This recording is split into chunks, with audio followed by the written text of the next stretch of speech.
go. Let's go. It's a field back block, and that's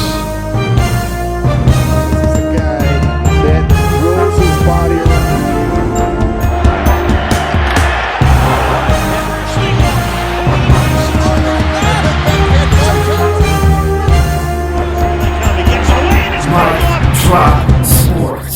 Now that the Pittsburgh Steelers have signed their quarterback, let's talk about some of the good and some of the bad that may come along with having Aaron Rodgers on the roster. Welcome back to Mike Drop Sports.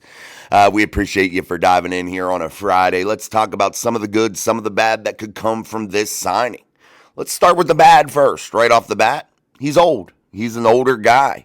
And that could potentially have major issues for the Pittsburgh Steelers. They do have a young offensive line. However, I believe that they could be very, very good, that they do have a chance to gel, and that it takes time, but there is a ton of high-value draft capital all over the place there, and I think the potential is really great, but they still have to put it together. They still have to show some productivity. So, Aaron Rodgers playing behind a very young offensive line that hasn't quite got it together just yet here as we enter the 2025 training camp periods, mini camp periods. They just haven't proven it yet. But, again, there's potential there. So, Aaron Rodgers playing behind a young offensive line. He is very old in terms of football player age. And then you look at the weapons. Does he have enough weapons? I seem to think he does, but would Aaron Rodgers need some more weapons? And then you look at the system. How does Aaron Rodgers fit inside of the Arthur Smith system? Will he be able to attack downfield the way he wants to? Will he be able to change and manipulate the defense by calling different audibles, changing the plays? How much liberty will he have there? I seem to think a lot, but maybe not.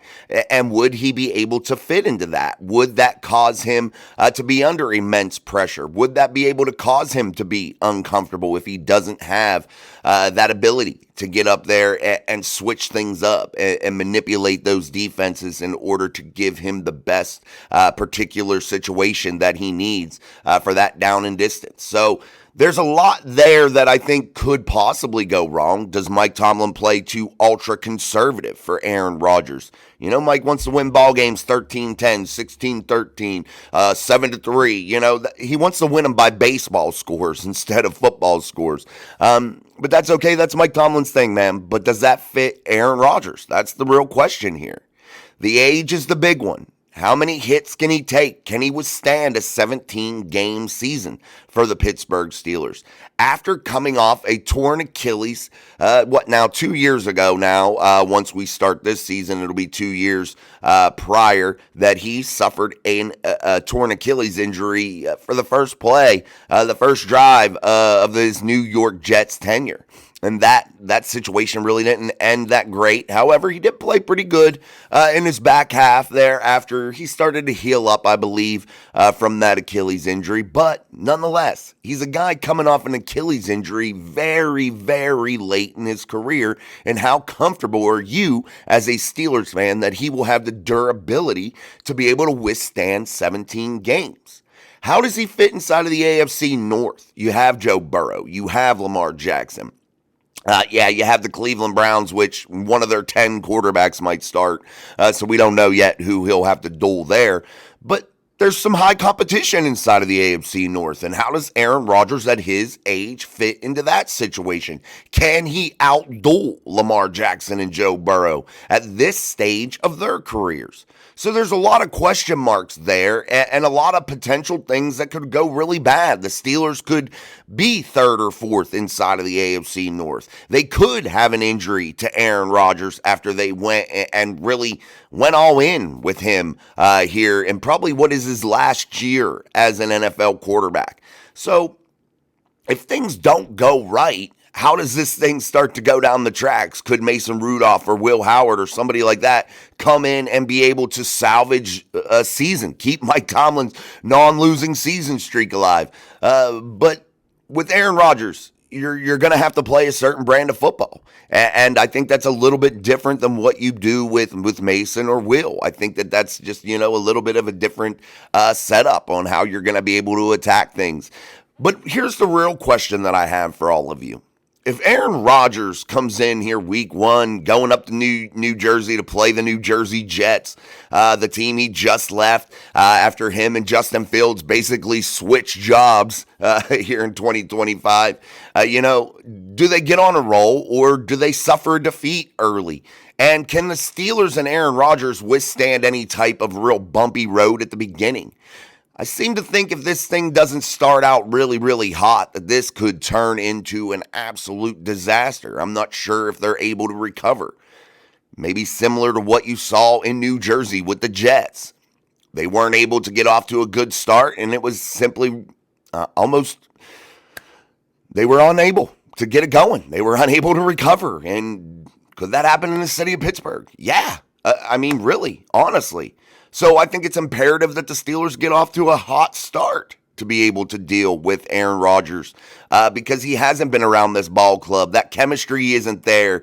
That ability to fight through tough things might not be in place at that time.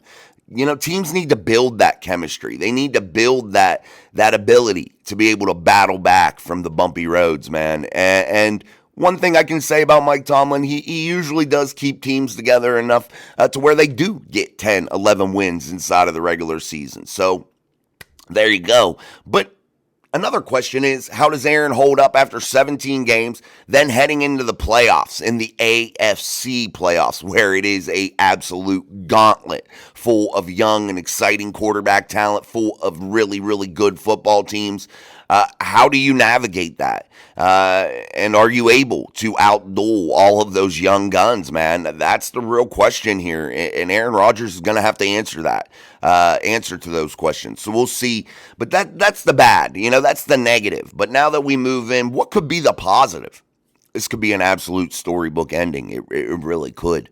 And that's the magical thing of this. And that's the lore of this, maybe, for the Pittsburgh Steelers and Mike Tomlin. That magical walk-off moment like they had with Jerome Bettis. Jerome Bettis wasn't a huge contributor like Aaron Rodgers is going to have to be for his football team, but similar, man. A walk-off moment is what Aaron Rodgers is looking for here, guys, to end his career. And sometimes that doesn't happen, but that's what he's looking for, and that could be an absolute magical moment inside of Pittsburgh Steelers history. A guy that defeated the Steelers in one of their only 2 Super Bowl losses ever out of 8 tries. Aaron Rodgers was one of the quarterbacks that beat him on one of the teams that beat them. And now, wouldn't that be crazy and absolutely a magical story if Aaron Rodgers could come back now and switch teams and come to the team that he beat in the Super Bowl and won an MVP and come back and win a Super Bowl for that team that he beat? I think he would be the only one ever to do that. I don't believe off the top of my head there is anybody that's ever done that. So that would be just such a magical storybook moment. And again, like we talked earlier here in the show, man, if they get off to a hot start, they could be really dangerous. What if they're going into the bye 3-1 or 4-0? That could be really crazy. And here's a real thing for the AFC North and for the conference, the AFC conference as a whole. If the Pittsburgh Steelers are, by some chance, they get hot, I don't know, man. I think they might be quite dangerous. And that's giving Aaron some credit here because he is super intelligent from the neck up. He is going to be able to manipulate defenses. He is going to be able to do some things that maybe some other quarterbacks can't that play for the Pittsburgh Steelers. That's just because of his experience, because of his knowledge of the game, and his intelligence level. That could really, really allow the Steelers to really play a brand of football and beat the shit out of people if they can get going, if they can get on a roll, if they can get hot. So that's the good, really, some of the good that could really come out of it. DK Metcalf, the run game, perhaps, because they have to respect the arm of Aaron Rodgers, could really benefit. It could really help out this young offensive line playing with a wily veteran like Aaron Rodgers for a year. And if you're Aaron Rodgers, I think it's 1 year and done. I think I don't think you come back unless, you make it to just there to the AFC Championship game and you just fall short and you're just one or two puzzle pieces away from being absolutely dominant and getting a Lombardi trophy. Maybe you would come back for a second year to try it one more time.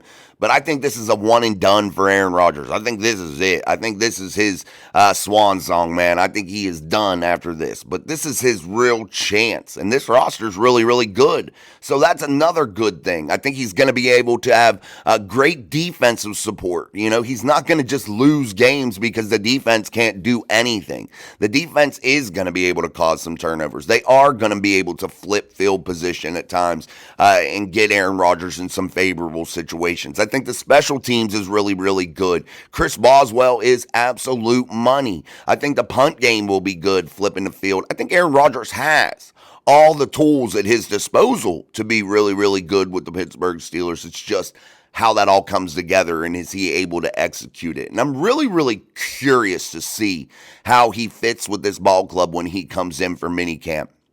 I'm really curious of how this thing all gels and, what kind of mind state does Aaron Rodgers come in to the city of Pittsburgh with? Does he come in with that arrogant Aaron Rodgers type attitude? Or does he come in as that older veteran guy that just needs a group to put him on their shoulders and carry him to what is a possible magical storybook movie-like ending for Aaron Rodgers? That's the real question here, guys. The real question. But Aaron Rodgers, Mike Tomlin gets his wish, and I think this one right here is on Mike Tomlin. And again, it could go one of two ways, man. It could go and be an absolute disaster, or it could be absolutely freaking magical.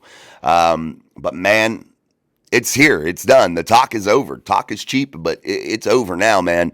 And the Pittsburgh Steelers have their guy. They have Aaron Rodgers. And I think they did some other special things by adding Mason Rudolph for an $8 million over 2-year deal, because Mason can get you through a couple games if Aaron Rodgers gets dinged up. So that's a luxury that the Steelers have, no doubt about it. And then they have a young gun in Will Howard that's waiting in the wings that could potentially come in and, once he gets his chance, maybe he never lets it go. Maybe that's a magical storybook moment that happens for the Pittsburgh Steelers. I just think there is a ton of potential with this team. Now we need to see that productivity, man. And we need to see them execute this and get this thing rolling. So, Mike Tomlin, he could come out a hero in this, or he could come out with egg on his face and look really, really bad.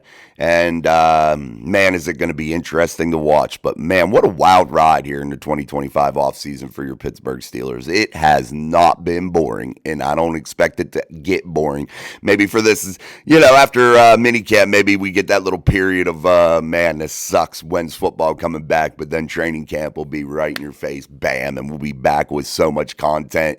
You'll be sick of hearing about the Pittsburgh Steelers, but what another magical year ahead here for Steelers fans, and we're going to continue to talk about all that tonight on Steel City Live, only here on Mike Drop Sports. I'll be your host at 6 p.m. Eastern Standard Time.